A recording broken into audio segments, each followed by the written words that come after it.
Selamat pagi buat sahabat-sahabat dimana saja berada. Kita ketemu lagi bersama saya di channel Anak Medan Bersuara. Plus. Pagi yang indah, kita ketemu lagi teman-teman. Salam sehat ya buat kita semua. Sebelum saya mulai, saya beritahukan dulu kabar cuaca dari kota Madiun, Medan, Sumatera Utara. Wow, beberapa hari ini cuacanya sangat ekstrim, panas teman-teman. Baik pagi hari, siang, bahkan sore, bahkan malam hari. Artinya, buat teman-teman yang memang mengalami cuaca ekstrim panas, jangan lupa selalu banyak minum air putih. Baik teman-teman, supaya kita menjaga jangan sampai kita dehidrasi atau kekurangan air. Baik, kita lanjut sahabat-sahabat, kita kembali lagi ke Anak Medan Bersuara. Kemarin saya sudah upload video dan di situ saya ada menyinggung ketika ada anak remaja, katakanlah anak SD yang lebih tinggi moralnya dari beberapa orang, katakanlah aparat kepolisian. Lagi-lagi anak SD ini yang saya katakan adalah bersaudara, kedua kakak adik yang disebut di dalam channel Yapim Nasution.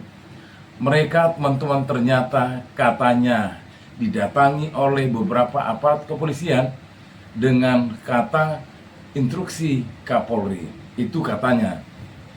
Jadi ternyata selidik punya selidik teman-teman.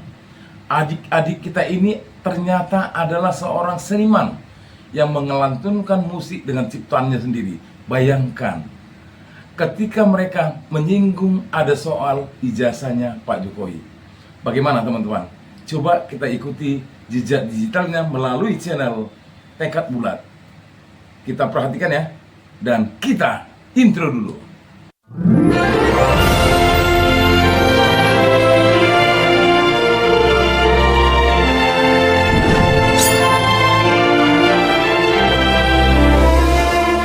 Dalam video ini, anak-anak menyampaikan klarifikasi terkait komentar yang menyuruh polisi menangkap mereka dan guru-guru mereka. Mereka menegaskan bahwa semua tindakan mereka adalah inisiatif pribadi dan tidak ada hubungannya dengan guru. Mereka menjelaskan perjuangan mereka untuk mendapatkan ijazah asli yang diperoleh melalui usaha seperti mengamen dan mencari barang bekas untuk dijual. Anak-anak tersebut berharap agar pihak yang menggunakan ijazah palsu untuk menipu diadili. Mereka juga menjelaskan bahwa kunjungan polisi sebelumnya bukan terkait kasus kriminal, tetapi berkaitan dengan lagu yang mereka buat. Di akhir video, mereka menyerukan agar rakyat kecil tidak diperlakukan sebagai objek bisnis dan mengajak pihak berwenang. Assalamualaikum warahmatullahi wabarakatuh. And good evening to all netizen. Berhubung ada beberapa komentar di konten kami yang satu ini untuk menyuruh Pak Polisi menangkap kami, dan ada juga yang menyuruh menangkap Bapak Ibu guru kami. Melalui video ini kami beritahukan kepada yang komentar seperti yang kami sebutkan mengenai konten-konten kami itu tidak ada hubungannya dengan Bapak Ibu guru kami. Dan semua itu kami lakukan atas inisiatif kami sendiri. Dan andaipun kalau di dalam konten-konten kami ada yang melanggar hukum, sebagai warga negara yang baik, kami siap untuk mempertanggungjawabkannya. Dan ini alamat kami, Desa Tanjung Sari, Kecamatan Batangkuis, Kabupaten Deli Serdang. Dan mungkin juga Bapak Kapolri sudah tahu alamat kami, karena waktu itu pertama kali Pak Polisi datang menjemput untuk menginterogasi kami, katanya atas perintah Bapak Kapolri. Dan di ijazah ini juga ada alamat kami. Ini ijazah asli, hasil kerja keras kami sendiri. Untuk mendapatkan ijazah ini di luar dari konten-konten kami, kadang kami ngamen, kadang kami cari barang bekas untuk kami jual, dan uangnya kami gunakan untuk biaya sekolah kami. Dan begitulah perjuangan kami untuk mendapatkan ijazah asli seperti ini. Maka dari itu harapan kami kepada Bapak Polisi dan Bapak Hakim, siapapun orangnya yang menggunakan ijazah palsu untuk menipu, wajib untuk diadili. Oh iya, untuk para netizen supaya jangan salah paham, di sini kami jelaskan, kami waktu itu didatangi dan diinterogasi Bapak Polisi bukan dikarenakan kasus kriminal atau mencuri ya, tapi Bagaimana pendapat teman-teman para subscriber, para penonton, para pegiat media sosial? Ini adalah adik-adik kita yang masih belia tapi etikat dan moralnya tinggi terhadap ke semua orang. Bahkan lewat lagunya dia mengutarakan tentang perihal ijazah. Namun teman-teman, saya mohon maaf ya, karena saya lagunya saya tidak bisa buat, tapi ada channelnya nanti yang akan saya beritahukan di deskripsi. Jadi silakan untuk bisa mengunjungi channel Yapim Nasution. Teman-teman, intinya apa yang dikatakan oleh adik kita yang masih kecil ini, pesannya sangat luar biasa terhadap kita para pemuda-pemudi serta para tokoh-tokoh masyarakat. Ketika juga kemarin saya upload, ada seorang masih remaja tapi sudah bisa mendeteksi perihal tentang teknologi, penggunaan font dan sebagainya. Ketika ada ijazah bermunculan di padahal era tersebut tidak layak, teknologinya terlalu canggih. Padahal masih tahun 1985, katakanlah 1980 sampai 1985. Namun teman-teman, apa kata-kata nasihat para orang tua kita? Selalu jujur dan jangan bohong. Itu selalu teringat dan terpatri di dalam hati kita. Namun perihal tentang ijazah ini memang tak ada habisnya. Adik kita tadi bersuara kritik, seharusnya itu adalah dilindungi oleh undang-undang dan konstitusi. Apakah seperti ini rakyat kecil harus dibungkam oleh kekuatan kekuasaan? Tidak. Saat ini kita bersama-sama untuk membongkar kebohongan yang memang pas yang dikatakan oleh anak kecil kita tadi. Janganlah menggunakan ijazah palsu. Sementara adik-adik kita sementara yang lain juga berupaya tahap demi tahap untuk menyelesaikan studinya. SD, SMP, SMA, bahkan university. Baik teman-teman, kali ini saya akan bahas bersama PNC tentang skripsinya Pak Jokowi. Kita lanjut. Nah, di sini kita masuk ke skripsinya Pak Jokowi. Terlihat di sini teman-teman, terlihat tidak ada yang aneh. Cuman yang aneh adalah font dari huruf yang di sini ini. Hurufnya ini agak sedikit, kata orang-orang itu adalah Times New Roman.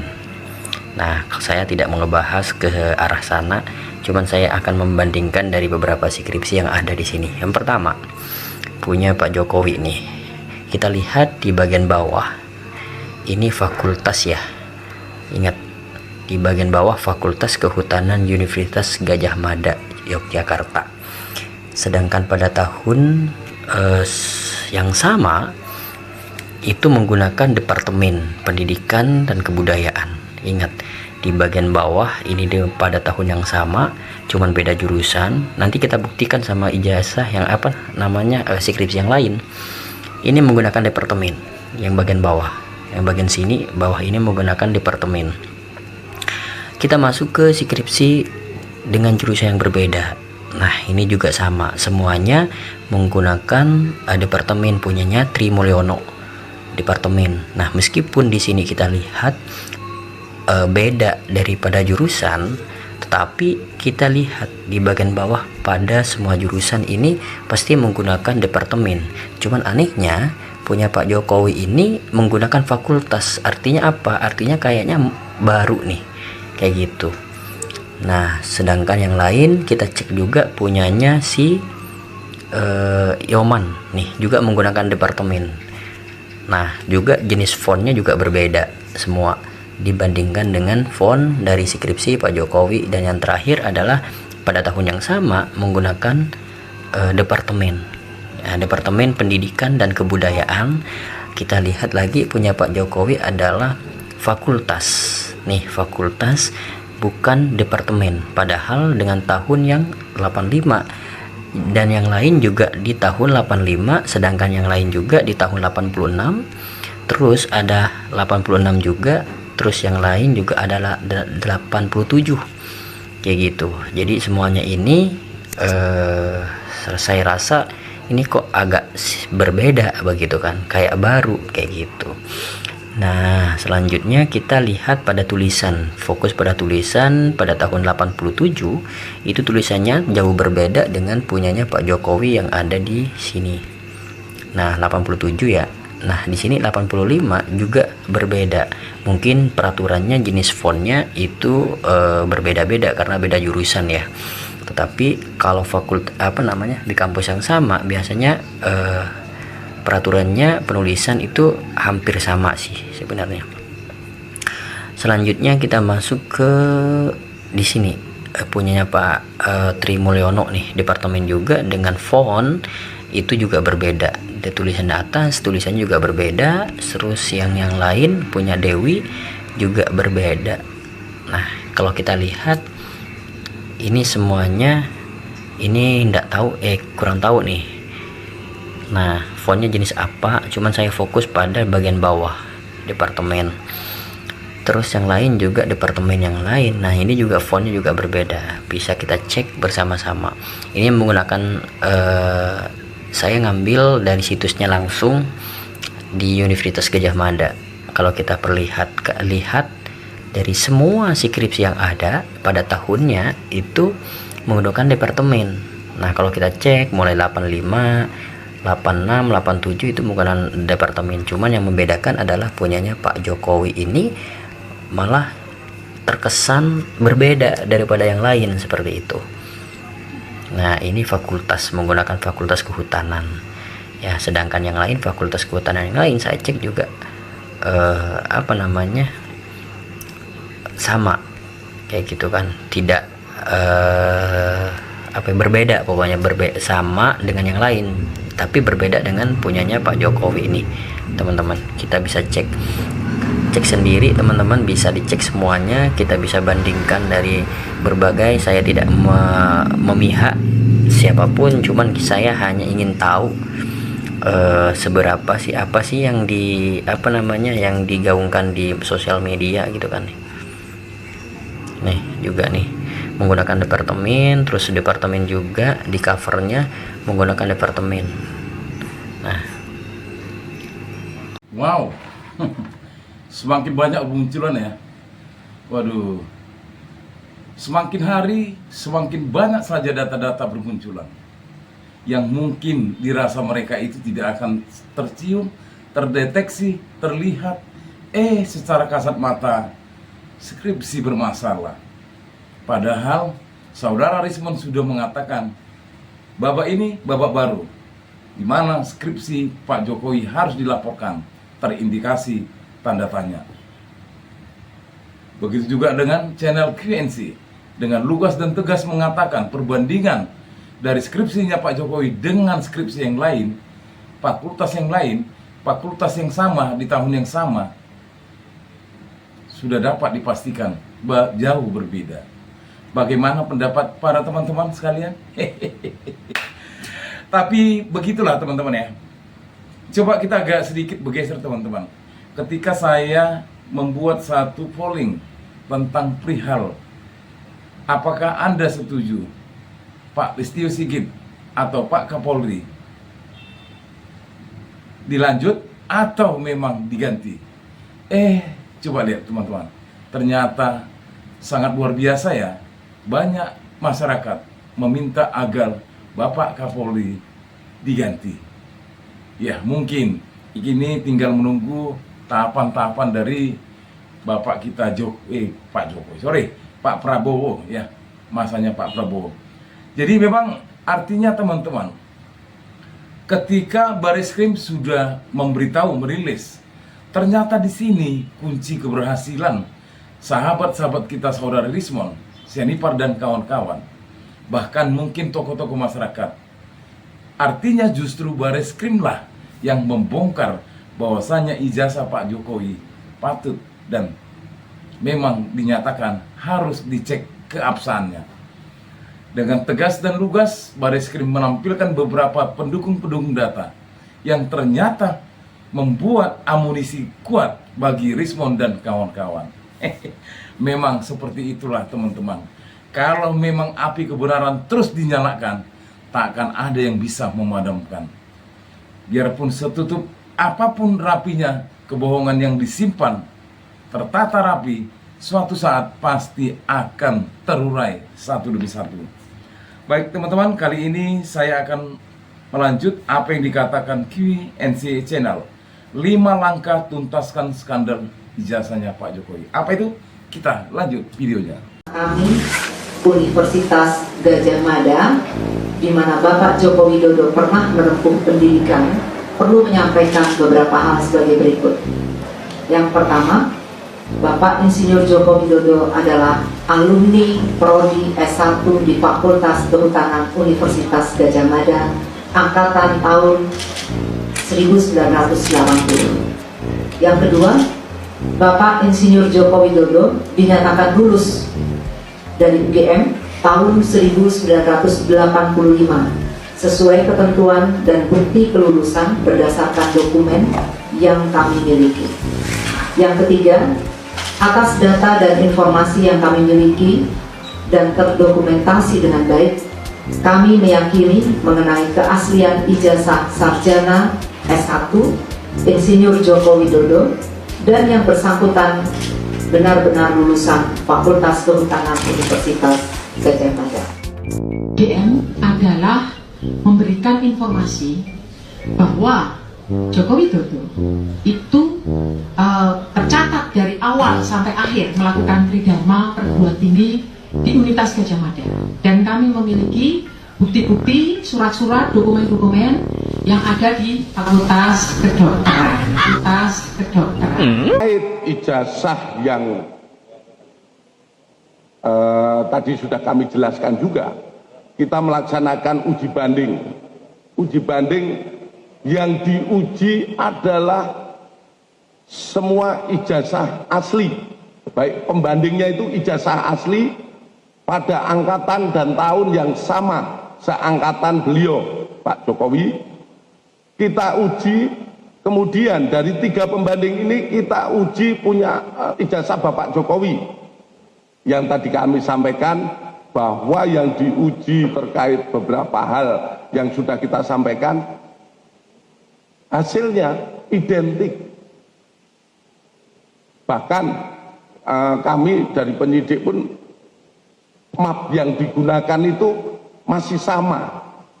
Map yang dimiliki yang untuk menyimpan Bapak Jokowi sama beberapa rekannya itu masih sama map yang digunakan saat dulu diterima sampai sekarang masih ada dan kelihatan sudah, kalau saya katakan sudah kumal.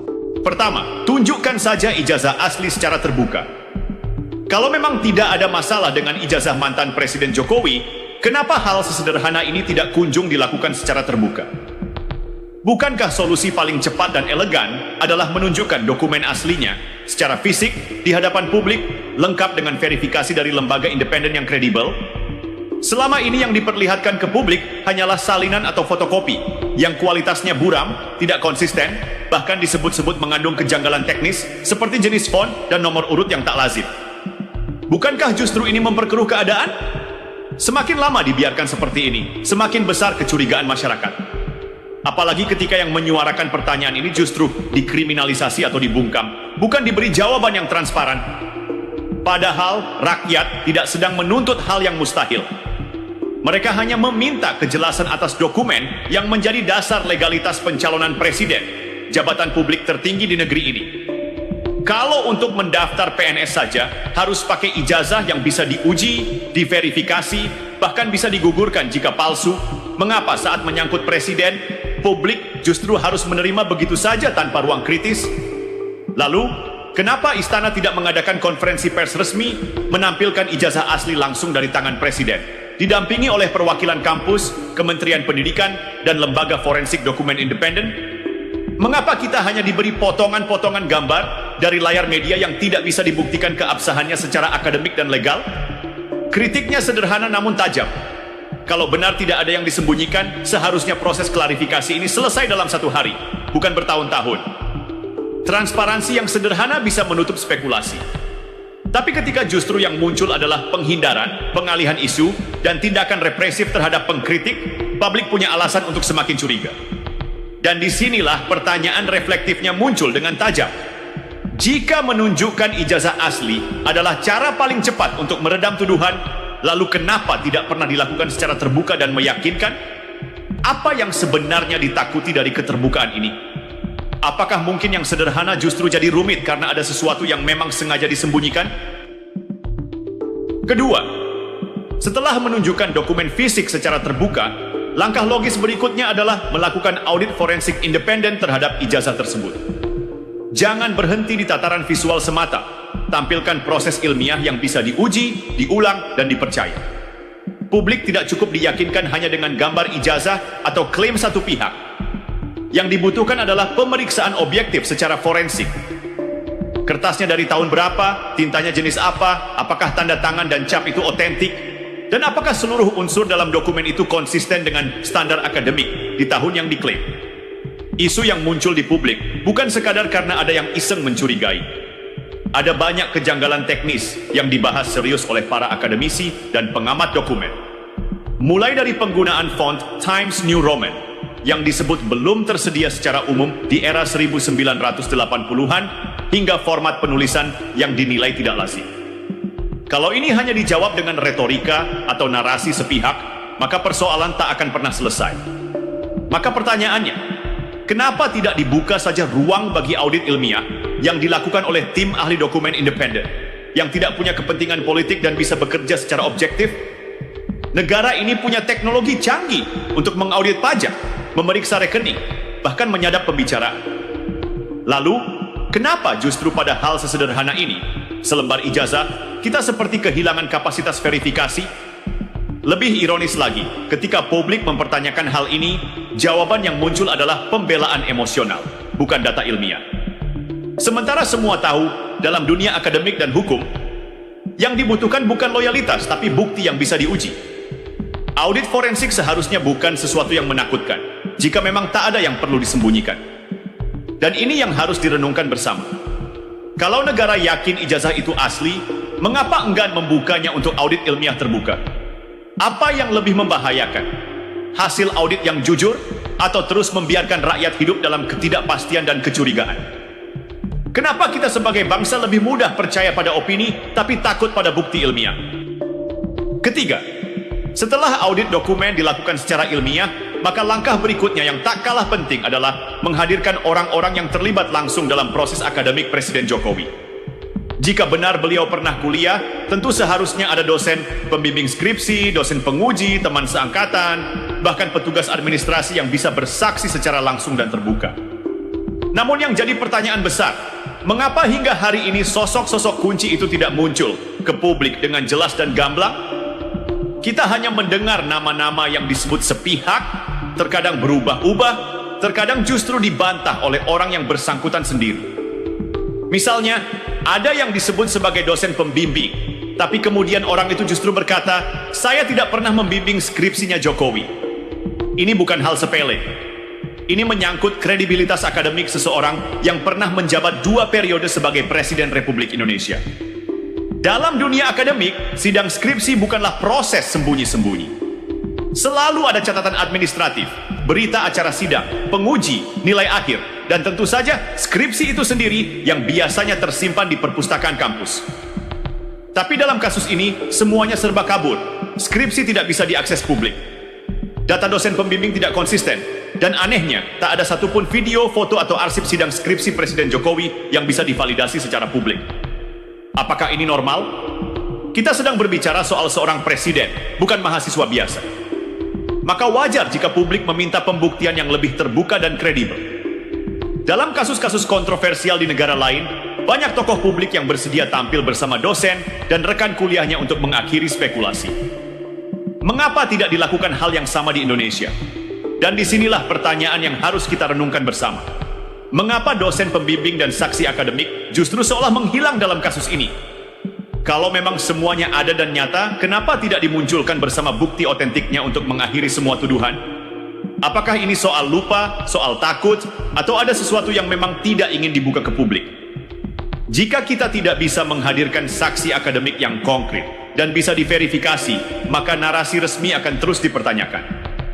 Dan pada titik ini, yang dipertaruhkan bukan hanya nama presiden, tapi juga marwah lembaga pendidikan dan integritas negara di mata rakyat.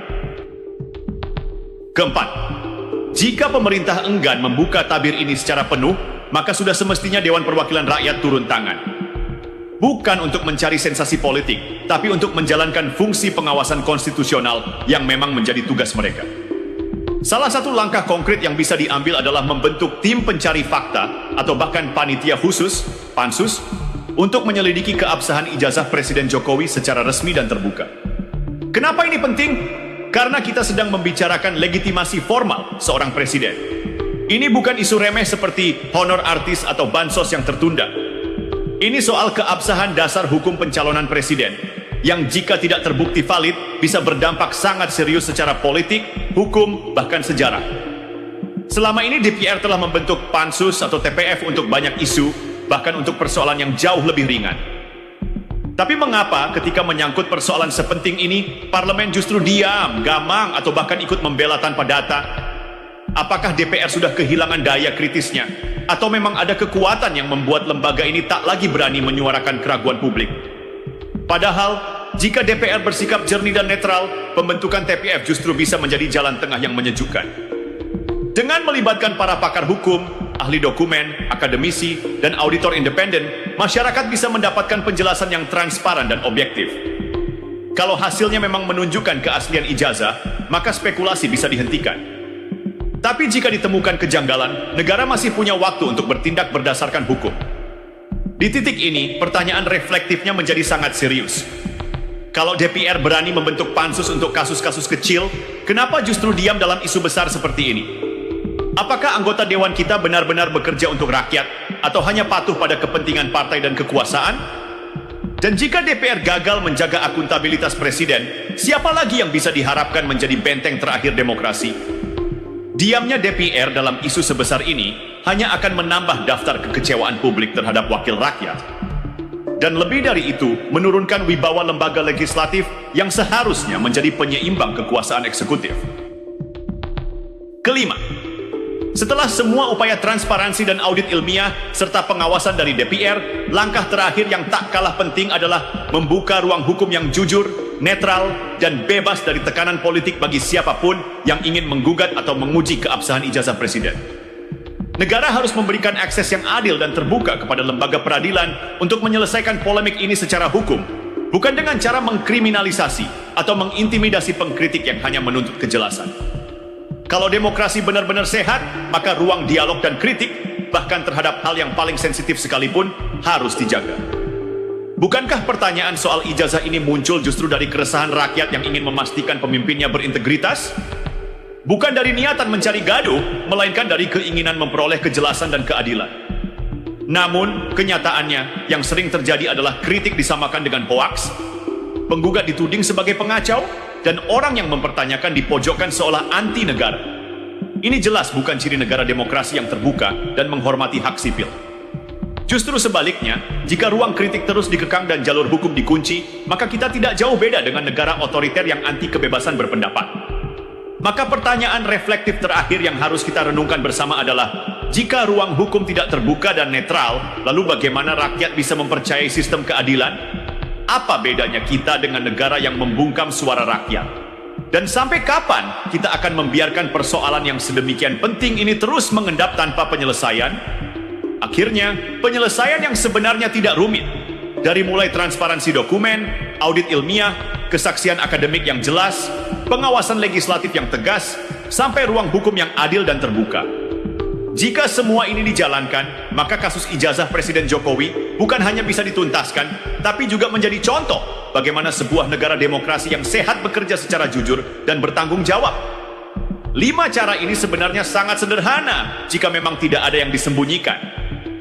Tapi jika semuanya terasa sulit, lambat, atau malah ditutup-tutupi, publik justru semakin curiga. Maka pertanyaannya, apakah negara benar-benar ingin menyelesaikan kasus ini? Atau justru sengaja membiarkannya menggantung karena takut pada jawaban yang sebenarnya? Monggo yang mau menanggapi silahkan tulis dalam komentar. Mari kita berdiskusi. Untuk tujuan demi masyarakat, kami bukan Roy Suryo sendiri, bukan Respons Yanifar sendiri, bukan Tifa sendiri, bukan Egy Sujana sendiri, bukan juga Bu Kurniatri Royani sendiri, tapi kita bergerak atas nama masyarakat. Satu kata yang terakhir, yang penting adalah kejujuran. Dan kalau memang kejujuran itu tidak bisa diungkap di sini, ya memang kami rela untuk melakukan ini semua, dan insya Allah Tuhan Yang Maha Kuasa, Allah Subhanahu Wa Taala bersama kita semua. Setelah kita mendengar yang berasal dari channel QNC teman-teman ya, 5 langkah tuntaskan skandal ijazah Pak Jokowi. Dari rentetan beberapa cuplikan video-video tadi ya, dari beberapa channel yang saya combine menjadi satu, intinya jangan bungkam suara rakyat. Dulu bolehlah pada waktu periode 2 periode, tapi saat ini suara rakyat, suara keadilan. Suara rakyat adalah suara suci yang berasal dari hati nurani kami. Walaupun kami adalah orang yang tidak kuat dalam hal segalanya, tapi kami percaya api kebenaran, api keadilan akan muncul sebesar-besarnya, membakar kebohongan, kejoliman, bahkan kemunafikan yang dilakukan selama ini. Kita tidak mau bangsa Indonesia terseret-seret dengan kebohongan. Kita mau bangsa Indonesia ini keluar dari cengkraman kekuatan kekuasaan yang membelok kebenaran dan keadilan. Untuk apalah sarjana? Untuk apalah titel kau paksakan kalau kau memiliki dengan cara yang salah? Kita punya hati, kita punya pikiran, dan kita punya keyakinan kepercayaan kepada Tuhan Yang Maha Esa. Tapi apakah lebih baik kita malu terhadap manusia daripada kita malu terhadap Tuhan? Coba pikirkan. Ketika kita melakukan korupsi, mungkin manusia tidak melihat, tapi Tuhan Yang Maha Esa melihat apa kelakuan dan tindakan kita. Ketika juga kita melakukan dokumen palsu, ada beberapa orang yang mungkin bisa kita pegang, kita buat, kita kasih sesuatu yang berharga buat dia untuk membungkam suaranya. Tapi Yang Maha Kuasa melihat apa yang kita lakukan. Untuk itulah sahabat-sahabat para subscriber, para pegiat media sosial, para pecinta khususnya anak Medan Bersuara, mari kita tetap menyuarakan kebenaran dan keadilan lewat komentar, lewat share, lewat subscribe, dan lewat like. Hanya itu yang kami harapkan dari para teman-temanku. Kami konten kreator bukanlah suruhan partai politik, bukan suruhan kekuatan kekuasaan, tapi kami dengan hati nurani seperti adik kecil kita berbicara. Demi kebenaran dan keadilan, kita mau jaga NKRI ini dari perbuatan tangan-tangan jahil. Bagaimana teman-teman? Silakan di-share. Memang kalau layak upload video ini harus di-share, karena memang teman-teman kita juga harus mengetahui rentetan-rentetan video ini untuk bisa membuka hati dan pikirannya. Salam perjuangan, hidup rakyat Indonesia, merdeka, merdeka, merdeka.